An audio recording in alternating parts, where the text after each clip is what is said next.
नमस्कार, देशोन्नती संपादकीयमध्ये मी साक्षी आपलं स्वागत करते।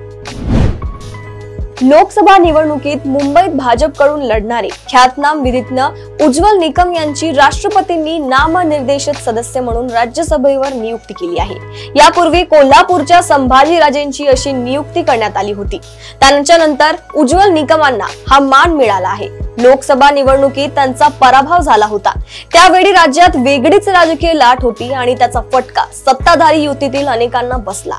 लोकसभा निवडणुकीत उमेदवारीसह भाजपमध्ये सक्रिय सहभागी झालेल्या निकमांनी नंतरच्या काळात भाजपाचा राजीनामा दिल्याची बातमी नव्हती। याचा अर्थ सध्याही ते भाजपमध्येच आहेत। फक्त सक्रिय राजकारणाऐवजी त्यांनी आपल्या मूळ पेशाकडे म्हणजे वकिलीकडे आपले लक्ष वळविले होते।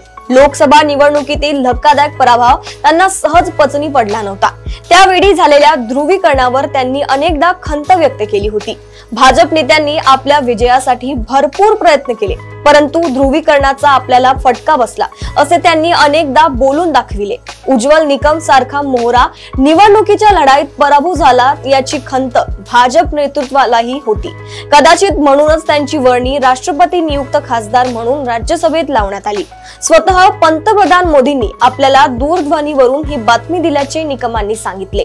एक प्रकारे भाजप नेतृत्वाने त्यांचे राजकीय पुनर्वसन केले असेच म्हणावे लागेल। उज्ज्वल निकम अलीकडच्या काळात भाजपमध्ये दाखल झाले असले तरी त्यांची खरी ओळख कायद्याचा एक उत्तम जाणकार आणि यशस्वी वकील अशीच आहे। त्यामुळे राष्ट्रपतींनी त्यांची नियुक्ती करताना ते भाजपमध्ये होते किंवा आहे यापेक्षा त्यांची कायदेतज्ञ म्हणून असलेली ओळख विचारता घेतली असेही म्हणता येईल। निकष कोणताही असो, परंतु निकमांच्या माध्यमातून राष्ट्रपतींनी एका योग्य व्यक्तीची निवड राज्यसभेसाठी केली यात शंका नाही।